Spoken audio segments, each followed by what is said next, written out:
میرا نام سر شاہد ہے اور میں ایک اسٹوڈنٹ ہوں،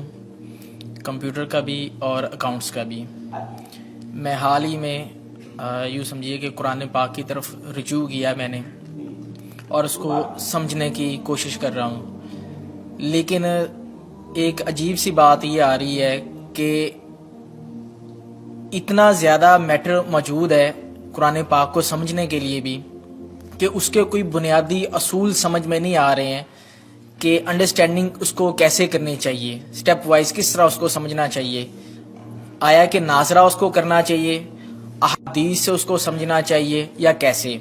کیونکہ اگر ہم احادیث کو بھی اٹھا لیتے ہیں پڑھتے ہیں تو کچھ علماء کہتے ہیں جی کہ احادیث کے بارے میں بھی یہ ہے کہ کچھ ضعیف ہیں یا حسن ہیں یا اس کا مطلب کسی خاص وقت کے لیے تھا۔ تو ایک عجیب سا مطلب کہ ذہن کے اندر ایک وہ تلاطم ہو جاتا ہے کہ آدمی کرے کیا کرے، کس طریقے سے اس کو مطلب کہ انڈرسٹینڈ کرنے کی کوشش کرے کہ وہ ایک سیدھی راہ کے اوپر آ جائے کہ اسے قرآن پاک کی بنیادی جو تعلیمات ہیں ان کے اوپر چل کے کم لیکن کامل علم کو حاصل کر سکے۔ قرآن مجید کی طرف آپ کا رجوع ہوا ہے، توجہ ہوئی ہے، اس کو اللہ کا بہت بڑا فضل اپنے اوپر سمجھیے، اور جب اللہ کا فضل ہو تو پھر اس کا شکر بھی ادا کرنا چاہیے اللہ کے جناب میں۔ میں آپ سے ایک عجیب بات کہہ رہا ہوں، شاید آپ کو بہت وہ نئی سی لگے گی۔ قرآن کو ایسے پڑھیے جیسے بدو پڑھتے تھے۔ بدو نہ فلسفی تھے، نہ منطقی تھے، نہ سائنسدان تھے، نہ ابھی حدیثیں ان کے پاس تھی، نہ ابھی فقہ مرتب ہوئی تھی۔ وہ کیا تھا؟ عربی زبان، یہ ان کی اپنی تھی۔ تو شرط اول جو ہے قرآن مجید کو سمجھنے کے لیے وہ عربی زبان کا صرف و نحو صحیح جاننا یہ لازم ہے۔ پھر قرآن کے متن ہی کو اصل سمجھیے۔ البتہ یہ ہے کہ اس کو آپ سمجھیں کہ یہ پہلا مرحلہ ہے قرآن پر غور کا، قرآن پر فکر کا، قرآن پر سوچ کا۔ اس کے بعد اگلے مراحل بھی آئیں گے۔ اسی قرآن سے پھر قوانین جو ہے وہ اخذ ہونے ہیں۔ اچھا، اس میں بعض سے واقعات ایسے ہیں کہ جو تو ایک تاریخی حیثیت رکھتے ہیں، اب ان میں اس واقعے کے ضمن میں تفصیل میں کہیں کوئی اختلاف ہو گیا تو کوئی حرج واقع نہیں ہوتا۔ ابھی میں مثال دیا کرتا ہوں کہ میں چند جملے ابھی آپ کے سامنے یہاں ادا کروں اور پھر 10 منٹ کے بعد پوچھا جائے آپ سے تو ہر شخص جو ہے اس کو کہے گا، وہ جواب جو میرا دے گا وہ مختلف ہوگا، اس کا اس میں اس کی اپنی بات بھی شامل ہو جائے گی، اور سوچ میری بات سنتے ہوئے بھی جو اس کا سبجیکٹو مائنڈ ہے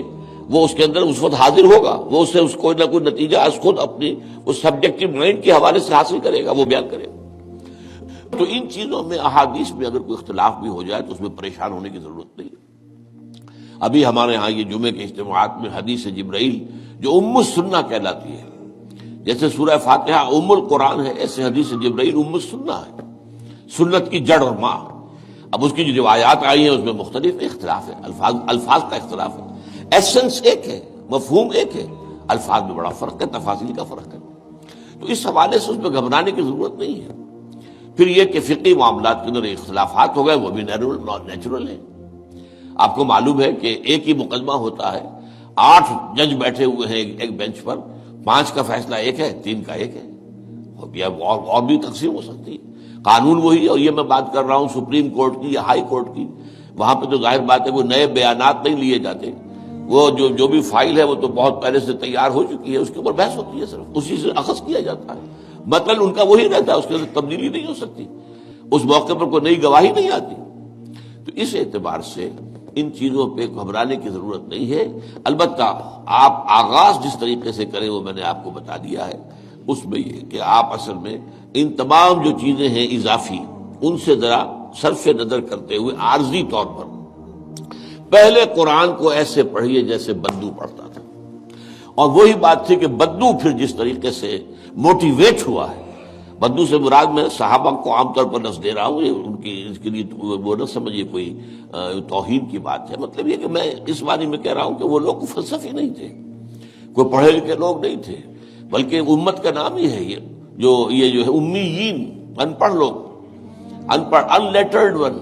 حضور کی شان بھی یہی ہے، امی ہے۔ تو انہوں نے قرآن کو جس طور سے سمجھا ہے وہ ہے بہترین طریقہ قرآن کو سمجھنے کا، اور اسی سے پھر وہ صحیح موٹیویشن ہوتی ہے کہ انہوں نے تن من دھن سب لگا دیا اللہ کے دین کے لیے اور اللہ کے دین کو غالب